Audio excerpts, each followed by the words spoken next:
Just to refresh your memory from last time, your memory from last time. The last thing we did is we wrote code so that when we click on the grid,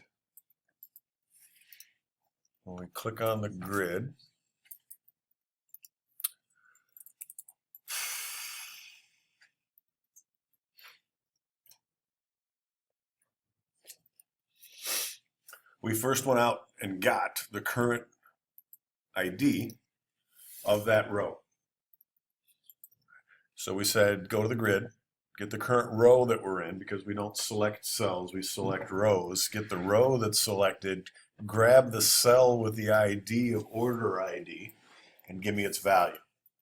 That value could be any type, so we typecast it as an int because you and I know that it's going to be an auto number field.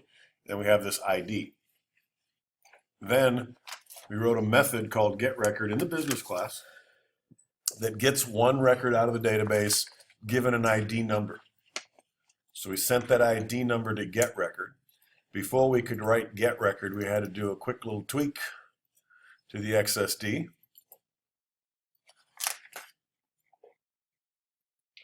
Change this query. Initially, this query got all of the records. We modified it by right-clicking it. Going to configure. It had a complete field list of all the fields in the order table. Just to simplify it, I changed that to a star. And then underneath, added a where clause to find the record that said, when I'm going to tell you later, the question mark says, I'm going to tell you later which order ID I want. So only get me one record, all the fields from TBL orders, given an order ID number. We changed the name of that query from fill to fill by ID just to help me keep in the back of my mind straight that when I use this query, I have to give it an ID number. Then we saved it. And then we wrote getRecord. So for this new feature, we added a quick little tweak to the GUI to get us started. We click on a row in the grid. Then we went to the data class and added a query to get whatever data we want. In this case, all the fields of one record. And now we're going back to the business class. So this is the data class, we changed that. Now we're going to the business class. And we wrote a method called getRecord. It's public so that the GUI can call it. It doesn't return anything. What this method does is it goes out to the database, grabs data and puts it in this data table. And then its last step, and this is all done by this method, is to take the data out of the data table and put it into the properties of this pizza order.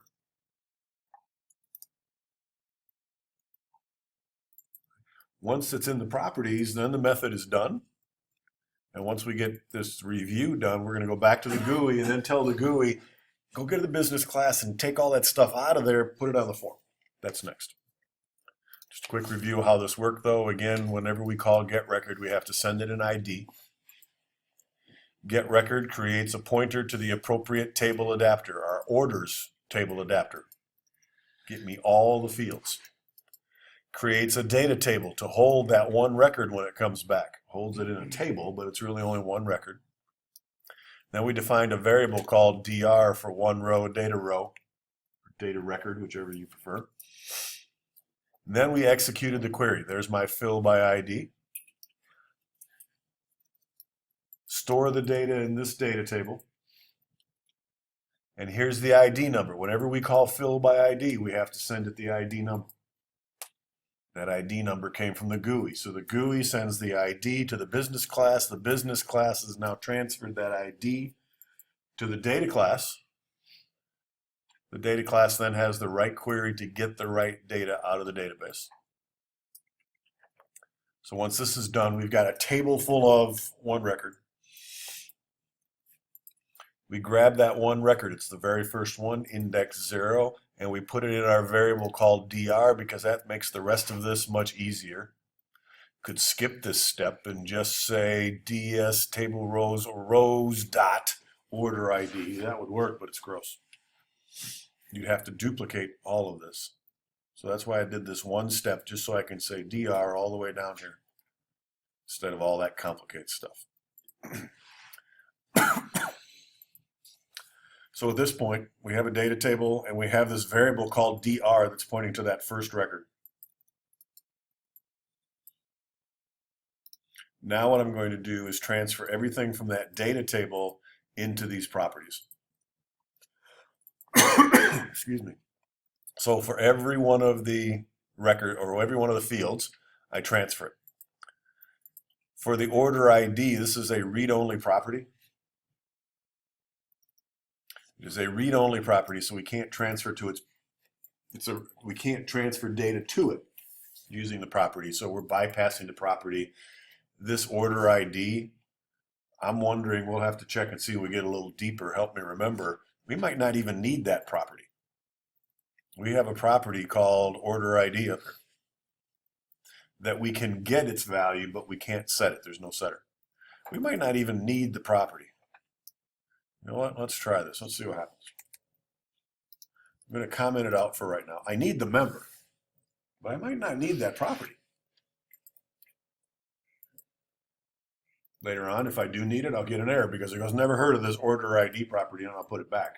But for right now, I'm curious to see if I really need that.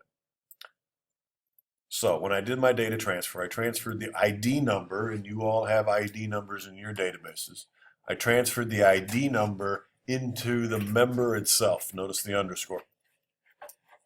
And then for everything else, I transferred whatever came in from the database into the corresponding property. Why the property?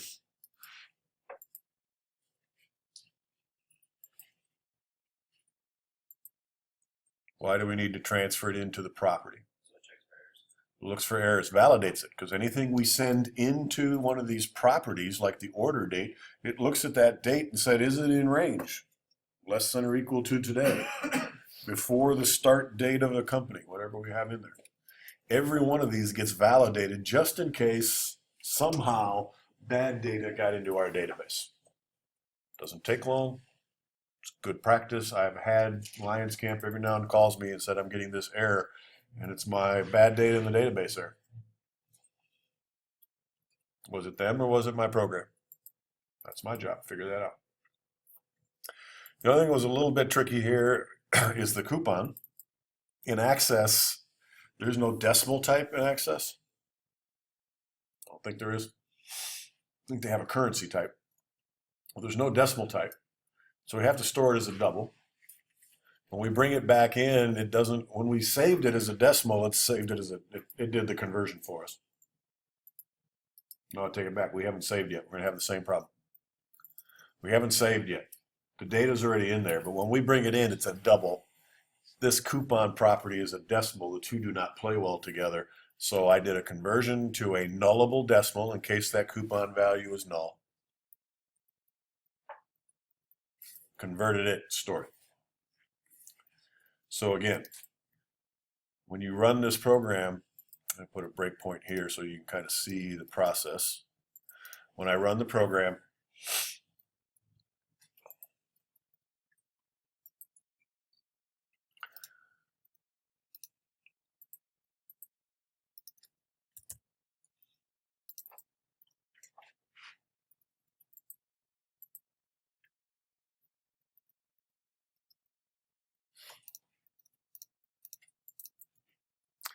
when I click on one of these grid items, by the end of the hour, we're going to have them displaying on the screen. But for right now, when I click on one of these grid items, I'm getting an error. Well, that's interesting. I wonder what error that is. I did not expect that. So my end of the hour promise? Not so sure about that. I got to fix this. Whatever's wrong. Something's wrong. Okay. Could be that I have different validation this year than I had last year when I built the data. So how do I find out? I click on, see, if I click on Jody Knight again, I'll get that same record. If not, that's the one I want to go back to. So I'm going to put a breakpoint here and see what's happening. Click. Not good enough because I'm not selecting, it's not a change. So go to Ryan, and let's see if Ryan causes an error. No. Okay, so it's just Jody's record, Jody's record is causing trouble. Let's find out why. We'll find out where. My guess is it's going to be around the coupon someplace. Nope, cheese sticks. I got a cheese sticks error message. Why? So now I'm going to run my program again, because now I've narrowed it down. It's a cheese sticks problem.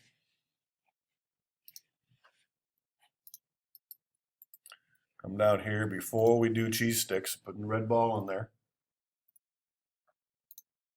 And then say Jody. No. Yeah, Jody. Cheese sticks has a value through an exception of type data strong typing exception. Really? What does that mean? The value for column cheese sticks in table DB orders is null.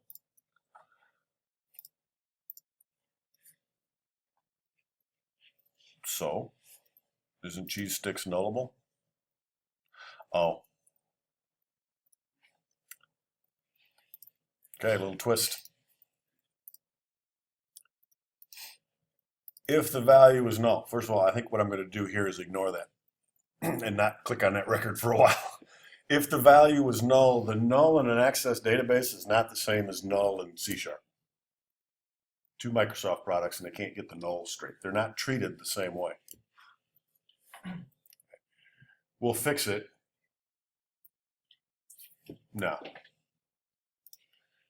There may be a coupon could be null too, so I might have the same problem there. What we have to do is check to see if it's null in the database. I'm going to use one of those inline ifs. Remember those? And I need a big statement. I want to embed it inside here. So I'm going to use an inline if and say if the dr is cheese sticks null. It's built into the data row. The ability to sense if the current value is null in the database. If it is null, then I'm going to put null in this field. Otherwise, I'm going to use my cheese sticks. Please? No? Green, take over. I quit.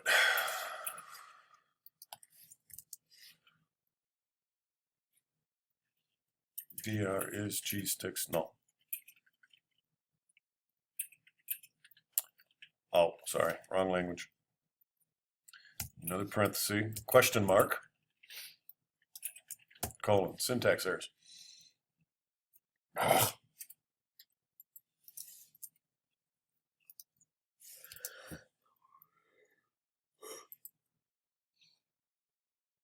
You guys are all looking at Reen like he's going to know the answer.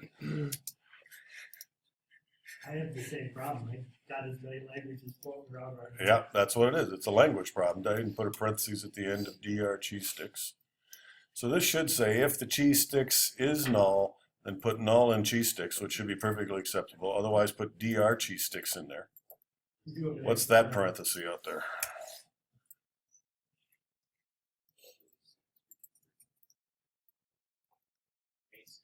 No implicit conversion between null and int.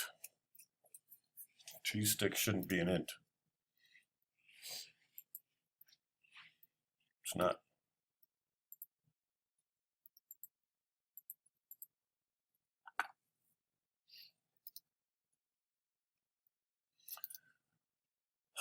Apologies. They're just dealing with empty fields. If it's not null, then transfer it. Otherwise, set it to null.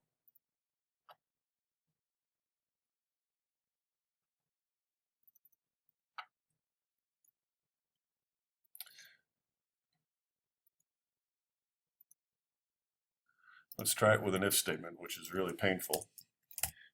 I might not be able to do this inline if with nulls. That's my current guess. So let's do one more check here. If the dr is cheese sticks null, that's a true false statement. So that's all I have to say. And my notes say do not null, so I put an exclamation mark in front. If the cheese sticks in the database is not null, then cheese sticks equals dr cheese sticks.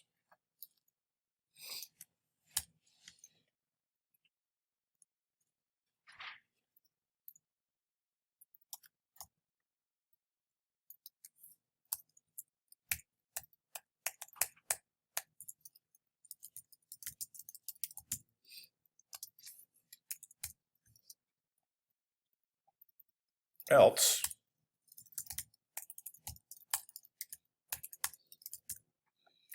g sticks equals null.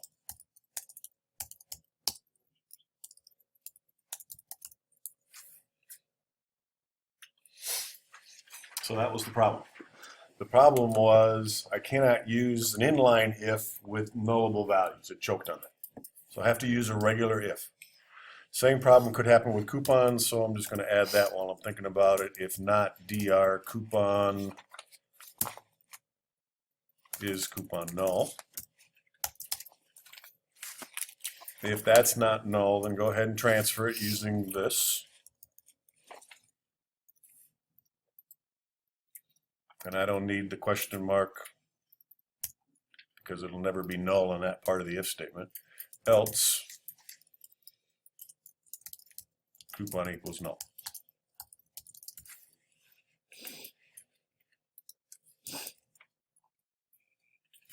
So that jumped ahead in my notes a little bit. That's what I get for clicking on that one record. But now let's see if we can get back to that record and make it work. I'll bring that code back in just a second. I'll make sure it works first.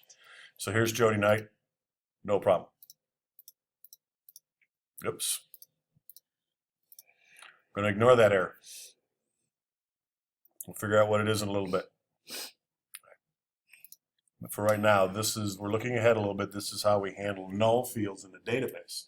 And we want them to be null. We had that conversation in RDD today. Null takes up no room in the database. An empty string, a 0, those all take up room. It doesn't take too much on our part as programmers to say, put null in the database. If you get null out of the database, turn it into a C# null.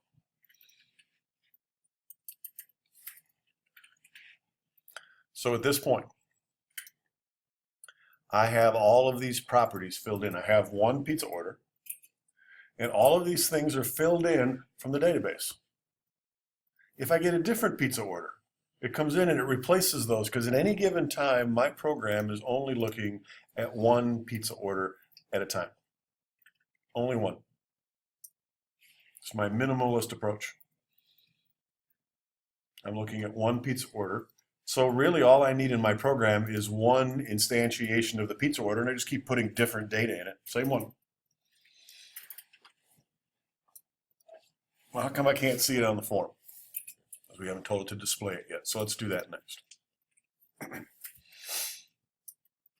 I'll review that, I promise. When I click on the grid, I want to get a new record, but then I want to process it, transfer it to the form. I want to display it. Display record doesn't exist, that's why I'm getting my red squiggles here. I want to display this. After get record is done, and order, after get record has done its job, and order, the properties are all filled in. So now I need to write a new method. Starts with D, so I'm going to sneak it in here. Still a private void. Most of our methods in the GUI are going to be private void unless they send something back. This one doesn't send anything back. It just displays stuff on the screen. Display record. Parentheses, we're not sending anything in. Well, how does it know which pizza? There is only one pizza order. That one right there. There's only one pizza order in this program. So it will always display whatever's currently in and pizza order and order. What do we do here? Simply transfer from here onto the form, simply.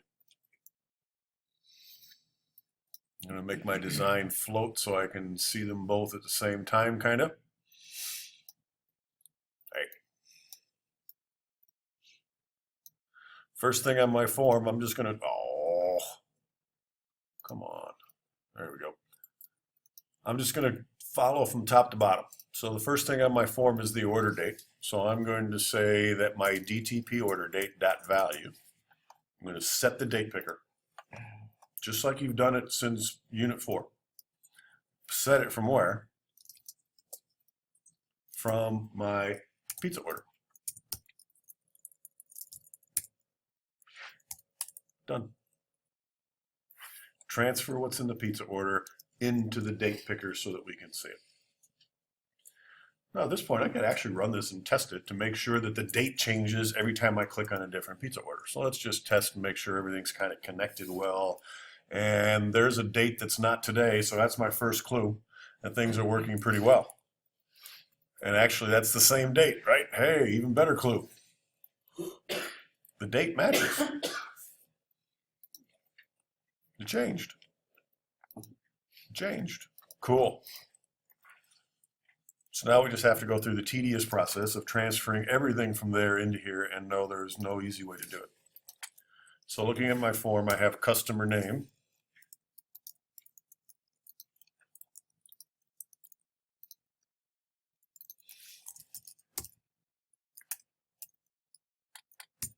No, it's not a text box called customer name, or is it a, no, it's not a comma box. Is it just first name? Text first name dot text equals and order dot customer first name. Last name. And if you're a little gun shy, you could start testing it after each one of these, right? Does the name change? Does the last name change? Does the first name? I'm going to be brave. I'm going to test them all at once. But now things get a little tricky. There's my size. I got radio buttons. How do you transfer to a radio button? Same way we did it before, we have to put a switch statement in here. I'm going to take a look at the order size. I expect 3 sizes. There shouldn't be any more than that. If there was a validate, or 4 sizes, excuse me. If there was a validation problem, it would have happened coming in. So all I have to deal with is those 4 cases. Case personal. And then RDO personal dot checked equals true. Break. It's been a while since we've seen a switch statement. Now I'm just going to copy that, and you're going to help me watch to make sure that I copy everything correctly. Small, medium, and large.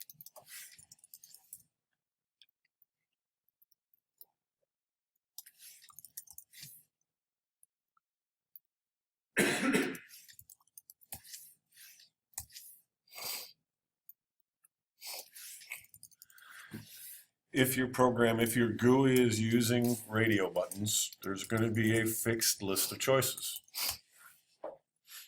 Just use a switch statement to figure out which one it is. The only exception to that is occasionally use 2 radio buttons to allow the user to make a choice, like gender.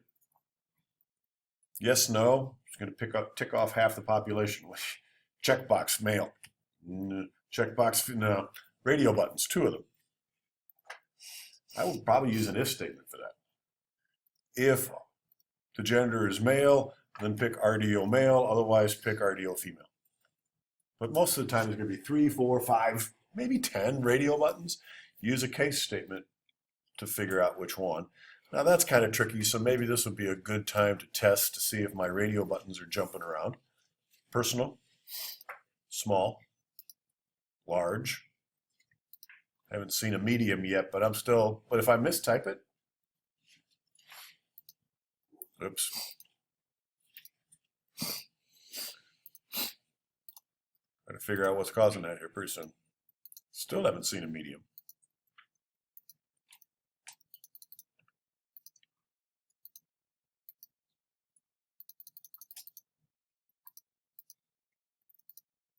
Oop, there's one. Man. Maybe that could have been why I was getting errors. Maybe in my business class validation, the medium wasn't spelled right or something. But I finally got one, so it was just a matter of finding somebody who ordered a medium pizza. So my radio buttons seem to be working. Now I got checkboxes. Well, checkboxes can be turned on one way or the other. So what do I do here? Nothing special. Simply say check pepperoni dot checked equals whatever's in the business class for pepperoni. This is Boolean, so if this is true, this is checked. If this is false, that's unchecked. And just repeat that process for all of them.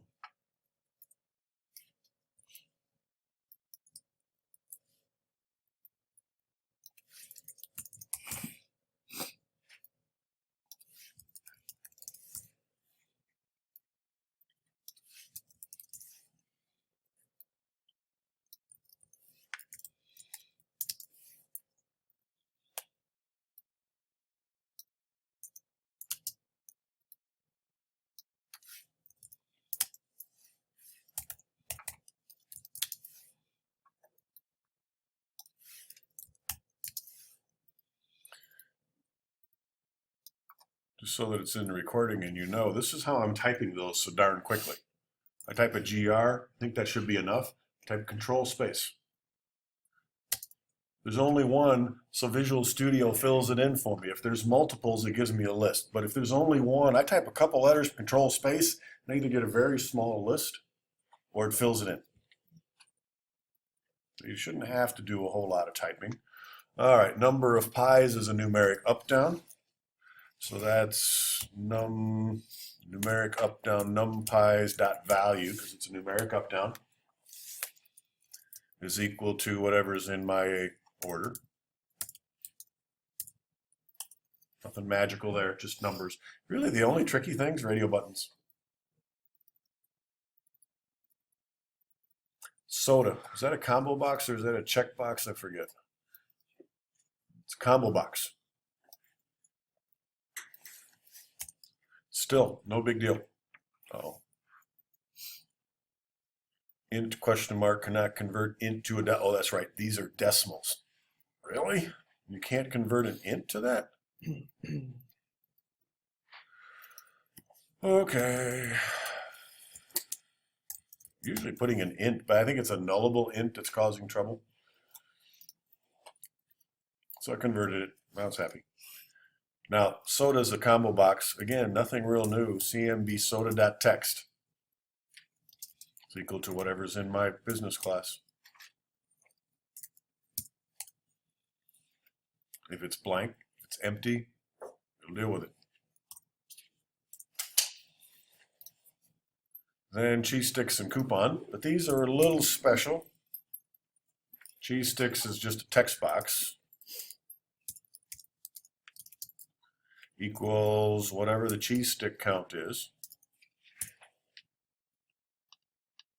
That's not good, because this is a number. I'm trying to put it into a text box, so I got to two-string this puppy. And that works okay most of the time. We're going to have a little problem with null there as well. I think some of you ran into it in the gas estimate program, right? What if it's null in the business class? And you try to stick it into this, try to two-string null. That might choke. We'll have to try that. And then finally, there's the text coupon dot text equals an order dot coupon. Got a two-string that, and this one's currency, so I'm going to format it right away so that it looks pretty on the form.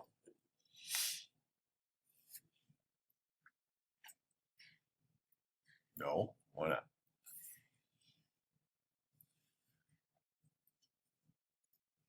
What?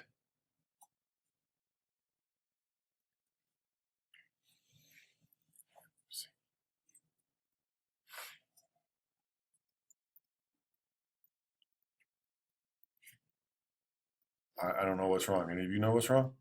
It's telling me two-string doesn't like C. Isn't that how we format using two-string?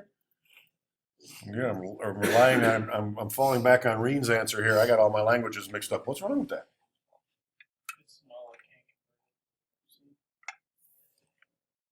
Potentially, I don't think it's that smart. Oh, you're right. It's nullable. Oh, how come we didn't complain up here then?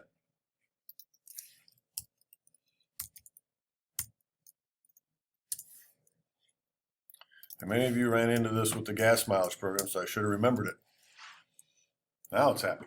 Remember, if it's nullable, you have to pull the downside of using nullable variables in your class is that whenever you want to get whatever's in there out, you have to ask for its value. You can't just say coupon. Say the coupon value because it's nullable.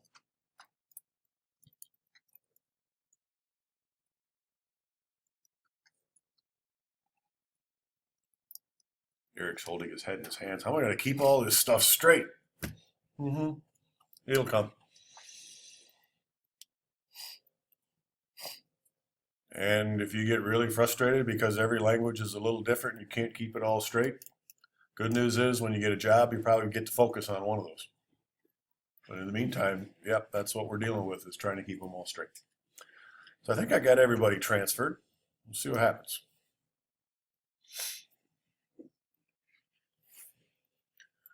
Cool. There's no way to double check these except maybe look in the database. But I am going to click on a few more and watch them change. Here's the number of pies. Here's the Diet Cola. 5 cheese sticks. All of this seems to make reasonable sense. 3 check boxes. Colas, $3. Ryan Braun, grape surprise, $1 coupon. Yeah, can you see that? Ryan Braun walking into a pizza shop. Can I use my $1 coupon? Just clip this out of yesterday's paper. I hope so. That would just make them all the more cool to me. All right. Jody, I think, is still crashing. Let's see if we can figure out why. Coupon, 5 cheese sticks, Diet Cola, number of pies is 1. Of course, these may have not changed because of a crash. That's possible. So we'll have to figure that out next. But it does seem to be changing.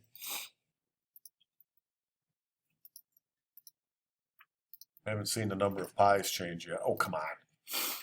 There we go. And 5 check boxes. So that's a pretty good sign. They're turning on, they're turning off. And boy, that took a while, but here we are, displaying everything. I'm going to go back to my notes because I got a sneaking suspicion my notes are going to tell me how to fix some of my errors here. So what we just did, just to complete the cycle, we clicked on the grid. We called the business class saying, get me a record. The business class said, okay, to get record, I have to call this SQL command that gets me 1 record. Here's your ID number. Here comes the data. Put it in a data table.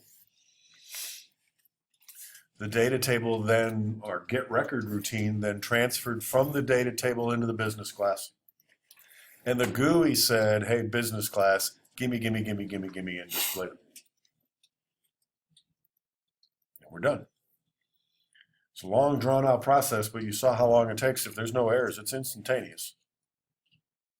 And it's going out to making this entire cycle, changing things in the business class, all instantaneously. Questions? Yeah.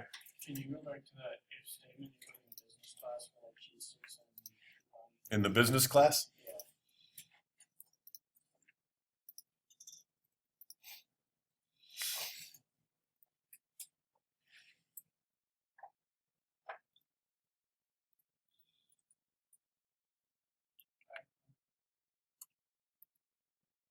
I can look at it during the break. It's coming up here. So, okay. Let's see. Null, null, null. Dealing with empty fields. Oh, look. Time to assign Unit 3, Part 2. Tell you what. Let's give you the weekend to relax just a smidge.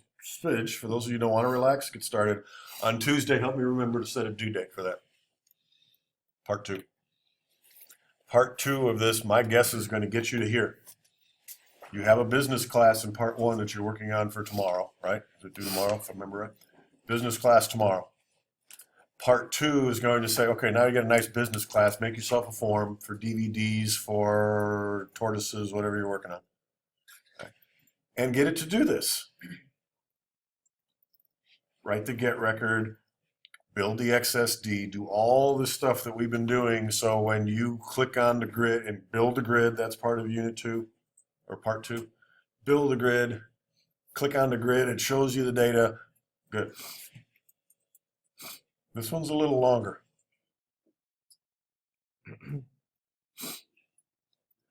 But also notice where it is. It's right here.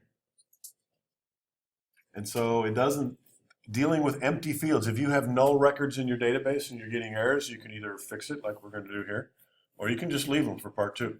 If you have errors for null data, that's not a problem.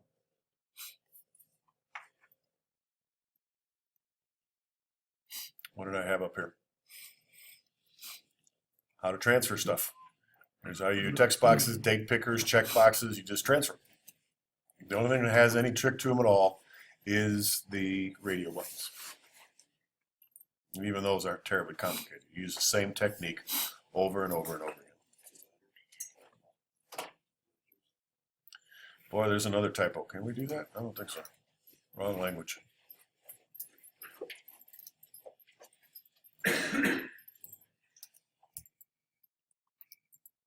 Yep. 23 years of notes, still got errors in them. Oh well. I'll try and remember to fix that one. So we've transferred. I want to spend the next 5 minutes trying to fix my null errors. And then, since Lyle was begging in the hall, we'll do 2 hours of lab today. Is that all right? Or would you rather have more lecture? Yeah, honestly.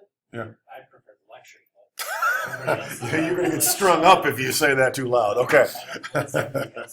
Okay. If you're bored, start on part 2. So I'm going to move down here and say, what's going on with my empty fields? Most tables allow some null field. We have nulls in coupons. We have nulls in in the cheese sticks.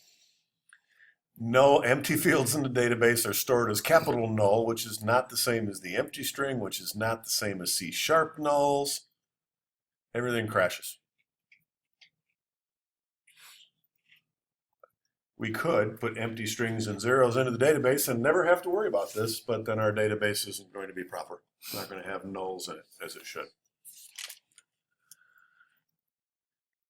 We already did this. If the field is null, then deal with it. But displaying them when they have null, that's another issue. Normally, form fields that can be null are displayed in text boxes. How do I put null into a text box? You don't. What we have to do here is say, if this is null in the business class, leave the text box blank. Otherwise, show me whatever's in there. That's one way to deal with it. A different way to deal with it, and I'm not sure my toString is going to have that. Nope, it's not there. There's a gap in my notes now. Oh, I'm going to be busy while you guys are in lab. Remember that the nullable values have a value, but they also have a default. Is it get value or default?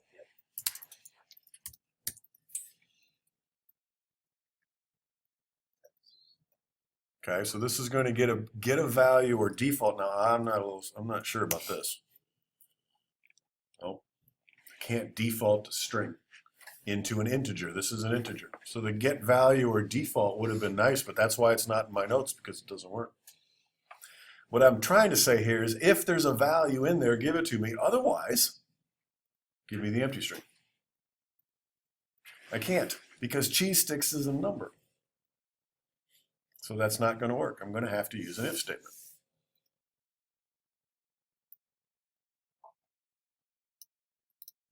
So this goes back to value.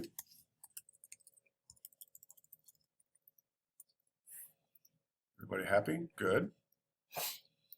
And now I say, I'm going to try the inline if one more time. I haven't real much luck with that today either. And order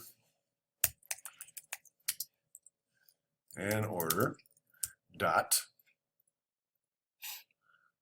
coupon, no, cheese sticks equals null, question mark. If it's null, give me the empty string. Otherwise, format it. Use toString to convert it. How come it works here? It didn't work before. Because I'm not trying to put null inside of my text box. I'm using null in my condition, not in my answers. Before, I tried to put a null here. That's what you can't do. Can't handle it. But here I'm saying, is the cheese sticks in the business class null? If it is, put an empty string in the text box. Otherwise, convert the cheese sticks to a string and put that in the text box. Karen? I think you can use get value or default. You just need parentheses at the end.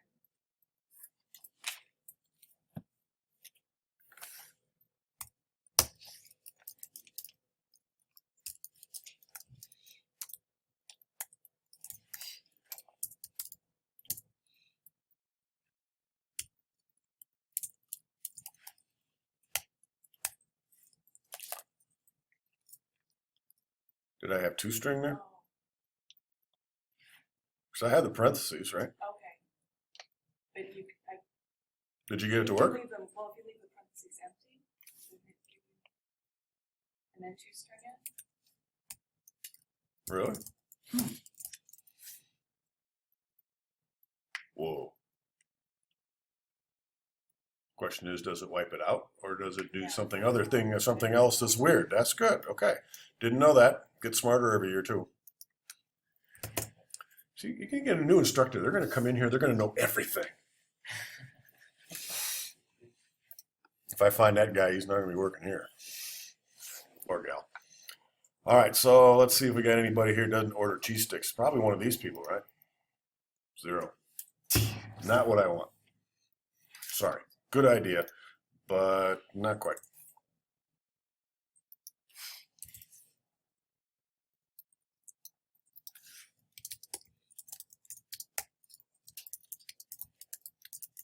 And that's kind of what I suspected, because the default has to be really the same type as whatever's in that cheese sticks. So I was trying to mix types there, and it doesn't work very good. Is it possible for you to just change the default or not really? I'd have to change the type somehow. And by then I've already converted it. Now, I know that some of you don't really, you understand this inline if thing? Here's my question, that's my condition.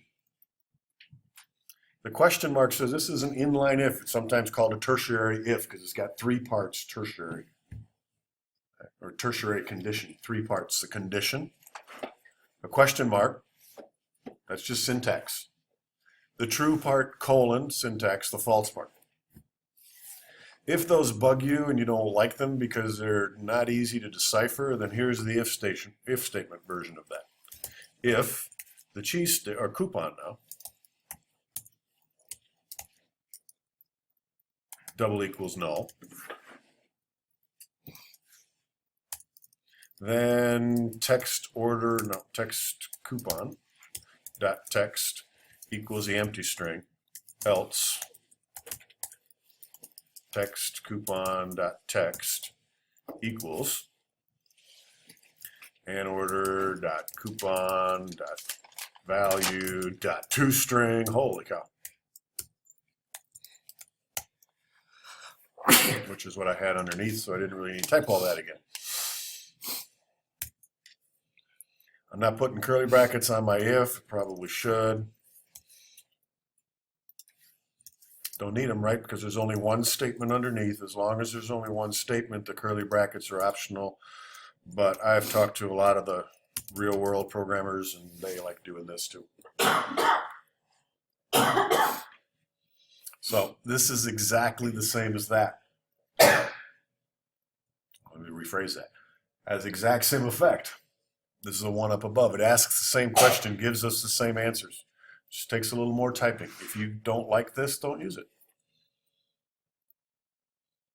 But to me, it's okay because we're asking a simple question, and the end result for true and the end result for false are both simple. Relatively. So let's see if that gets rid of all my errors.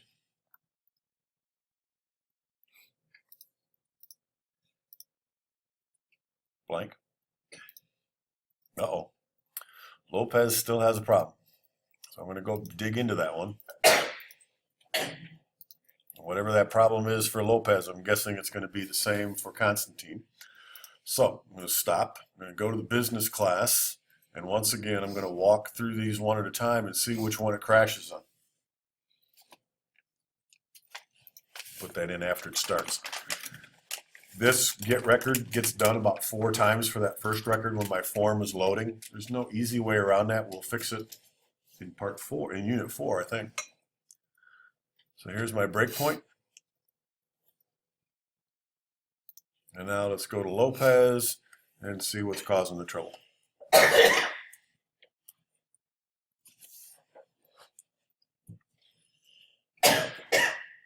doubt it's any of those. Number of pies is 3, shouldn't be a problem. Soda is null. That's the one. Even if there's strings, we can't pull null out of the database. So that's what's causing the problem. So now I also have to repeat my logic for null. This logic, I have to repeat it for the soda.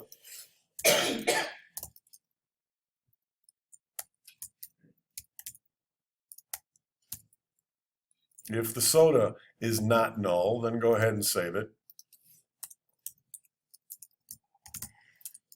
Else soda equals null. Or the empty string. Doesn't matter. It's just the null in the database doesn't match the null in my program.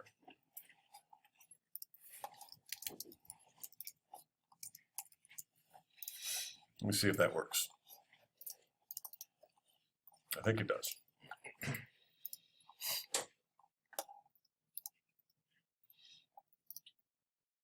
No.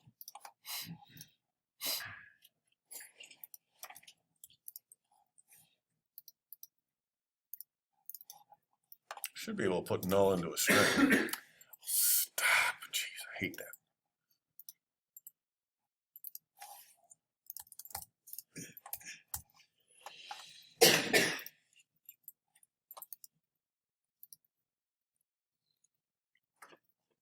So,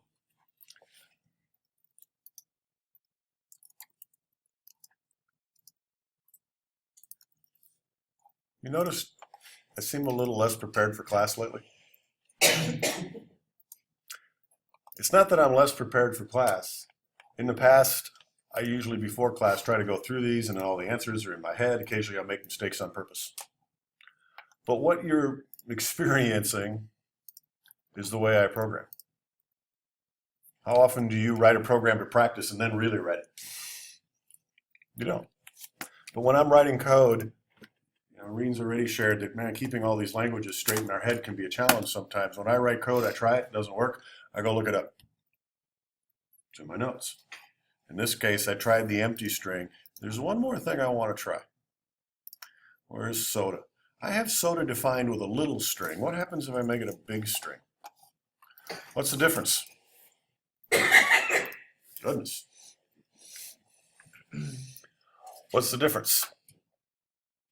One is a class and one is a primitive type.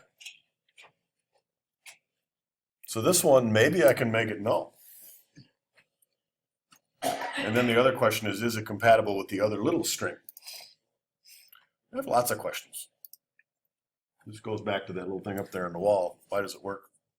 Good. Why doesn't it work? And then I promised you to be quiet, so I will. This one, I want to make it null. Go.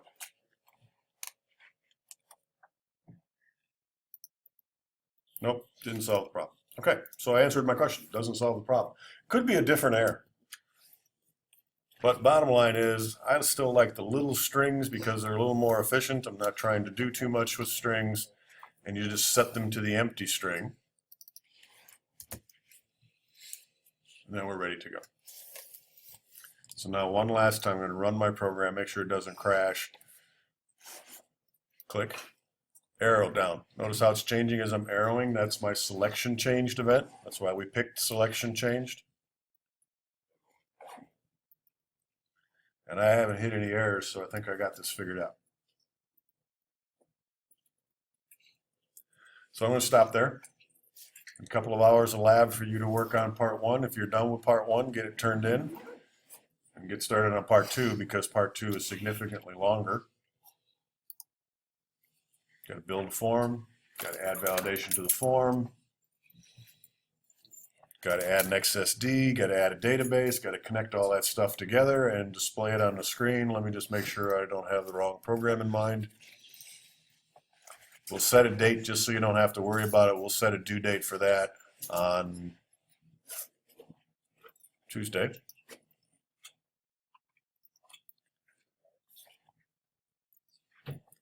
Use the project from part one, create the GUI, a selection grid, a search box, details, validating, key press events, modify the business class if you need to.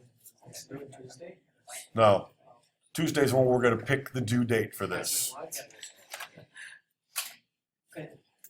If you have null data and you get errors, ignore them. Or fix it if you wish. That's what we're going to do in part three.